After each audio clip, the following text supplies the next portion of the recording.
I'm going to keep using this differentiation between now and when I was in college. Yeah. So in college now, kids know exactly what they got to do to get something. Yeah. Athletes know how to train, how to eat, how to get recruited. There's TikTok tutorials. I didn't know next to nothing about how to get things done. Yeah. There was no answers, and there was nobody in my family telling me like, here's what you should do to get that. Yeah. It was like all hearsay almost. It's like, oh, it's who you know, or like, you gotta just, whatever, just like flimsy advice. Lucky. Yeah. You get lucky, Yeah. like pretty much. Yeah. And now it's like there's like very strict guidelines on how to do it. I didn't have that. And so in college, I didn't take advantage of the clubs and organizations like how I should have. I was involved with the student newspaper on like a intermittent basis. Yeah. I also had a very different approach and mindset while I was in college. A lot less of a mature mindset. Okay. I guess I just was like too cool for it. Not like too cool, but just like I got it. Like I know what I'm capable of. I Yeah. don't need that. Yeah. Which that's not the right attitude necessarily. I mean, it worked out for me just because like, different things worked out. But if I could do it again, or if I had to do it again, I would be more involved and like take advantage of the things available to me, because I didn't. There was a radio club. I wanted to do talk radio from the time I was a kid. Yeah. And I didn't go because whatever reason, like you're still a kid in college. So you got to realize like your inhibitions and a lot of the things that you do and don't do are driven by childhood patterns. Right. And it's like, well, what's stopping you from doing things is probably the same things that stopped you from doing things before. Yeah. And so I was like fully committed to like doing my own thing back then. I wouldn't do it that way now, and I don't. I take advantage of every opportunity that comes to me now. But back then I didn't do that. So the way that I set myself up is like, I'm gonna get really good grades and be an undeniable writer. If you need me to write, you're gonna read my stuff and be like, okay, well, there's no question, you can write. There's no GBT back then. Like nobody is writing stuff Right. besides me. Yeah. So I made it a thing to write online and build a blog and send it out to whoever wanted to read it. So my senior year, this is a huge lesson for everybody. Like this is exactly how you get things done. So my senior year, my journalism professor sent out an email of 3 different internship opportunities.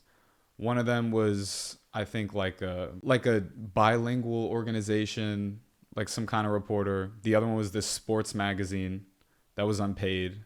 And the third one was at NBC. And so I saw it and I was just kind of like, yeah, all right. Like, I don't know. I have other things to think about. Like whatever I was thinking about at the time. You said this was senior year. Yeah. Okay. And it still passed my mind. Like that's the mentality that Yeah. I had, is just by like senior year. I got it Yeah. no matter what. And I know it's going to work out. It's a really arrogant way to do it. But I saw that and just kind of passed it over. A couple weeks later, I was like, you know what? Let me apply. I got an email right back from NBC. It's already been filled. Whatever. Thanks for applying. I'm like, you know what? Now I really want that internship, because Yeah. who did y'all fill it with? Yeah. What do you mean it's not me? Yeah. Exactly. And so I actually ended up applying to the sports magazine internship that was unpaid. I was doing a lot of writing. I was writing 5 or 6 articles a day Sheesh. Yeah. on live sports, which is very challenging. Yeah. And that's while I was in school. So while doing that, I was really driven to get that NBC internship. I found who the program manager was. How did you? I was doing my research. Like Okay. when I want something, like I'm Yeah. gonna get it. Yeah. So I figured out who was in charge of it. I had my professor give me a little recommendation. I compiled my work that I was doing with the sports magazine, and I emailed this guy, John Bayada. You still remember his name? Oh, I know for sure. Like, yeah, it was one of those things. I'm like, I'm gonna get this because I'm gonna prove that I'm a good writer. Yeah. And if that's what they need, like, I'm gonna be that. So he replied to me and was like, you have an error or a typo in this one. He was like, I remember clearly, he was like, you say they were in the midst of the season, but it's only week 3. The midst means it's like, towards the middle. And I'm like, okay. Like you're kind of, it was like a jabbing, like a spar fest a little bit. I'm like, okay, I like to play the grammar games. Okay. I liked it. It was like healthy competition, because he's also the one hiring for this. Yeah. So as I went through the internship, I'm getting better at writing. I'm corresponding with him. He's like giving me feedback and stuff like that. And then when it came time, I got an email from them saying, we want to interview you for the internship. And, once I get an opportunity like that, like I'm gonna get it. So I went through with it, got the internship. That kind of just started my ladder of like the hiring process. Like I did the internship. I got hired at CNBC. And then from there, I just like did different stuff. I'll get to it later. But that was only possible because I believed in myself and I was persistent with something that I wanted. Yeah. And I also found the person that could give me that advantage. And so it's a unconventional route. It can be very stubborn and arrogant to do it that way. Almost like hubris, you know, like that could have been my downfall is like, I didn't get hired anywhere. And I'm just you know, like a senior in college. Origin story changes. Exactly.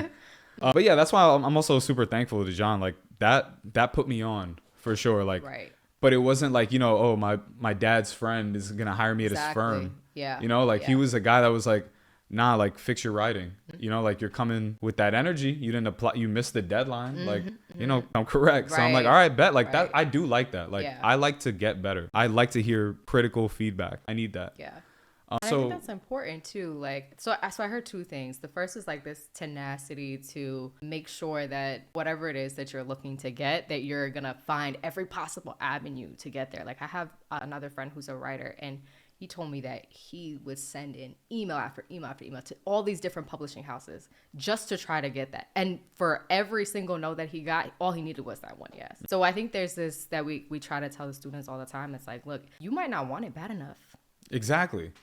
Like, it takes work. That's the thing is like, I didn't want anything bad enough until I realized like, oh, even they're willing to tell me no. You know, like that's what I needed, stupidly enough. Like, oh, NBC is going to tell me no? Right. Like, bet, like I'm going to show them. Like, it's very headstrong, but like, that's what I needed to realize like, oh, okay, like if you try and if you're persistent, you get the things that you want. And, you know, from there on, I started doing that a lot. So, all right. So now you have this internship, NBC. This is while CNBC. CNBC. Yeah, which is like the business news side of NBC. Yes. And you're still in school while doing this internship, or was it summer? I was at NBC while still in school. Okay. Doing news gathering, which is like you basically find elements, you get phone calls, oftentimes after tragic things. Just big news stories. You get eyewitness reports, photos, so that it can go on nightly news or like wherever NBC programs at. So I was doing that for a little bit, and then this is another thing that if you want something, like don't just go for it. Like you got to be thoroughly prepared for it. I went to do a news associates program, which is like the most prestigious program in NBC. Like it's a rotational program. You learn all the different skills and whatever. Like you just come out being just like this prime news person. And I wanted that, but I didn't want it bad enough because, I mean, I went through the interview process. I did really well. And halfway through, I'm like, oh, like I'm actually progressing through this. How much do I really want this?